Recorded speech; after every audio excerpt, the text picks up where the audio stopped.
Na mechi ya jana kwa namna ambavyo uliwatazama, watu walikuwa wanasema hata kama Ufaransa wangeenda tena kucheza 90 zingine wasingefunga kwa mwenendo namna ambavyo walikuwa wanacheza. Jana ilikuwa ni udhaifu wa Ufaransa ulikuwa mkubwa kwa kiasi gani, au ni ubora mkubwa sana wa Hispania kucheza as a teamwork ulikuwa gumzo na mpaka kupata ushindi? Ni Ufaransa walikuwa wabovu ama Hispania alikuwa bora sana?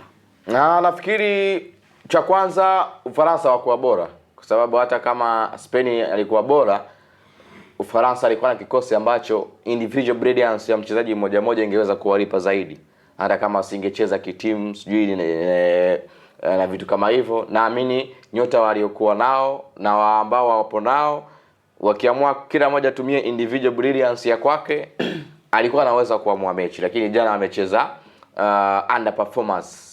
Nafikiri Didier Deschamps, moja kati ya mechi ambayo hawezi kuisahau kwenye miaka mitatu hivi karibuni, nafikiri ni mchezo wa jana. Yaani hatukuwaona Ufaransa wale ambao tumekuwa tukiwatazama kwenye mechi za makundi, sijui mechi 32 bora, 16 bora, hatujawaona kwenye mechi ya jana.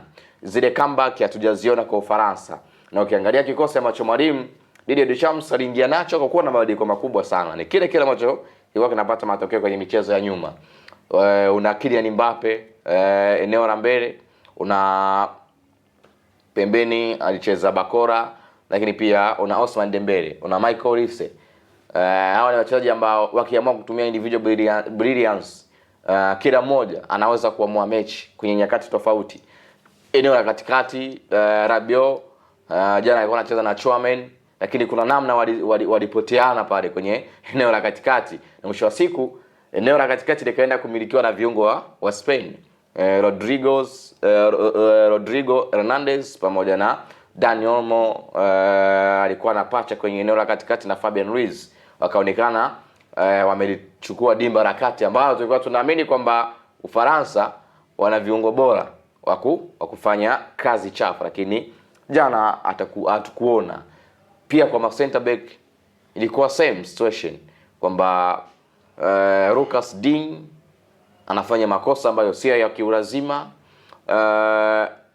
Kwa bahati mbaya sana Saliba alikuja kupata majeraha akatolewa, lakini hata aliyeingia akuonyesha ule ukakamavu kwamba naenda kufanya kitu kilicho bora zaidi.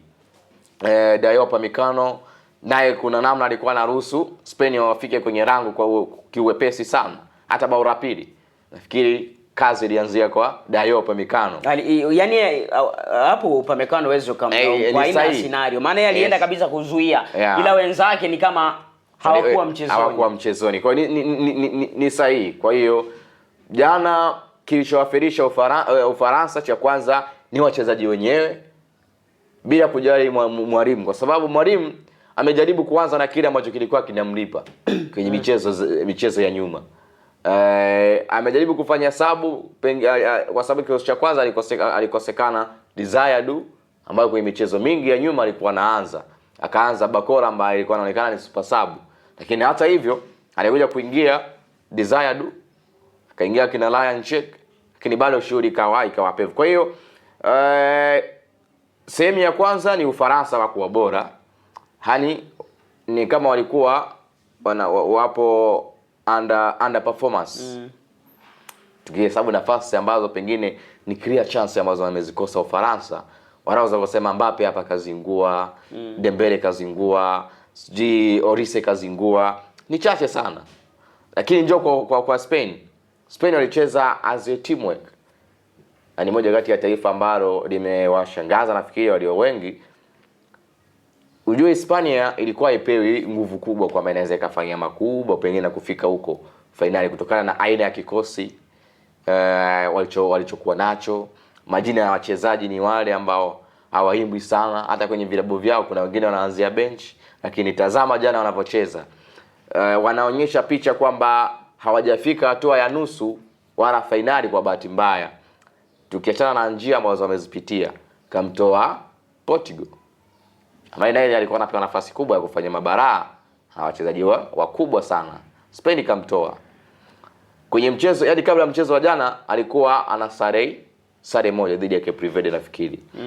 Alikuwa ameruhusu bao moja nafikiri kama liko sahihi. Kwa hiyo ukiachana na njia ambazo amezipitia, alikuwa na ile tunasema tucheze as a teamwork. Yaani tusiwe na star wa kumtegemea. Kwamba wewe unapopata nafasi Mikel Oyarzabal, wewe funga. Bwana unapopata nafasi Merino, wewe ukiipata wewe funga. Unapopata nafasi ya Pedro Porro, wewe funga tu ili mradi timu ipate matokeo ya pamoja. Ndicho kilichotokea jana. Pokubas bwana mdogo ambaye kwa anatajwa kwamba kwa umri wake na timu ambazo amekutana nazo pengine hajakutana na timu ambazo zimechangamka, lakini jana akaonyesha umahiri. Kamtoa Ronaldo na wenzie akina Bruno Fernandes shinda kutamba mbele yake. Jana Kylian Mbappe kina Olise ameshinda kutamba mbele yake kisaidizana na mkongwe Rapote. Mabeki wa pembeni Marc Cucurella nafikiri kwa kwenye performance bora sana jana. Pedro Porro performance bora sana. Viungo Rodrigo Hernandez nahodha alionyesha mfano mzuri. Alikuwa anawapa nafasi akina Dan Olmo, akina Fabian Ruiz ya kusogea mbele afu yeye anabaki analinda ile back four.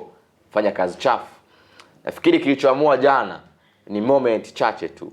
Lamine Yamal si mchezaji ambaye pengine ana maneno mengi, lakini hatari wake ni pale anapokuwa na mpira.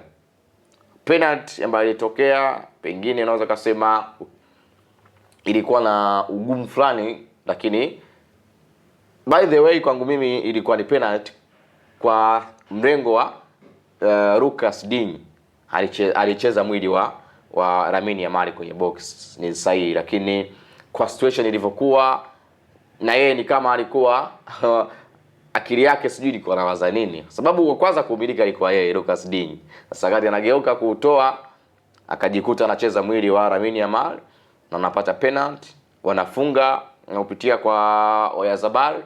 Bao la pili uzembe wa safu ya ulinzi, anafunga Pedro Porro. Kwa hiyo nafikiri mechi ya jana imeamriwa na nyakati tofauti, namna ya kumaliza mechi na namna ya kumaliza matukio yako kwa wakati gani, ndicho ambacho Spain walikifanya, japo wanimiliki kwa idadi kubwa yani nafikiri walikuwa bora sana. Possession sijui kumiliki, kupiga pasi, kufunga mabao walikuwa wao. Kwa hiyo ni hivyo, Ufaransa wametolewa, ila ni kama ameacha maswali mengi kwa mashabiki wao kwamba vipi mmepambana kote huko, lakini mmoja kuja kupoteza mechi ambayo warao wangu wapoteza kwa kucheza mpira mkubwa. Ujue nitaka nikuulize, yani Ufaransa ndio maana hata baada ya mchezo kumalizika ukitazama moments za wachezaji, yani namna ambavyo hata sura zao, nyuso zao zilivyokuwa zinaonekana ni kama wao, yani Ufaransa mchawi hakuna, ni wachezaji wenyewe ndio wamewaangusha Ufaransa. Kwa maana ukitazama hata baada ya mchezo kumalizika ile tunaona labda timu imecheza mpira au umetolewa labda kwa mbinde sana, ndio mnaona mnaumia sana. Lakini kwa namna Ufaransa walivyotolewa, bila shaka ni ngumu sana kwa mwanafunzi ambaye amefeli akigongwa viboko au kakosea kulia. Huwa ni ngumu. Yani umefanya kosa, ukishaadhibiwa huwa ni ngumu sana kutoa machozi. Kwa hiyo Ufaransa ni kama kile ambacho walikifanya wao. Yani walikuwa wanastahili kupata hicho walichokipata kutokana na aina ya mpira walioucheza jana. Ama hilo ulilitazamaje? Yani sahi, hata baada ya mechi kumalizika, interview ambayo alifanywa Kylian Mbappe Reutin pia alizungumza kwamba tulishindwa kumanage pressure ya Spain. Spain walikuwa wazuri kwenye kupossess, pasi ni nyingi. Kwa hiyo ni kama wao walishindwa kuwa maintain.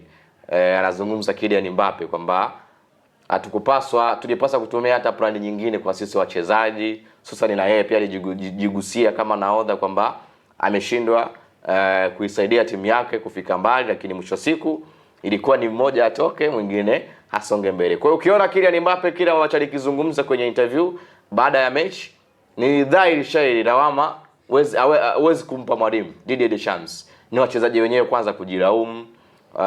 Hata kama mwalimu hajabadilisha mifumo, anao wachezaji ambao wanaweza wakabadilisha wao wenyewe wakatumana humo ndani ya pitch.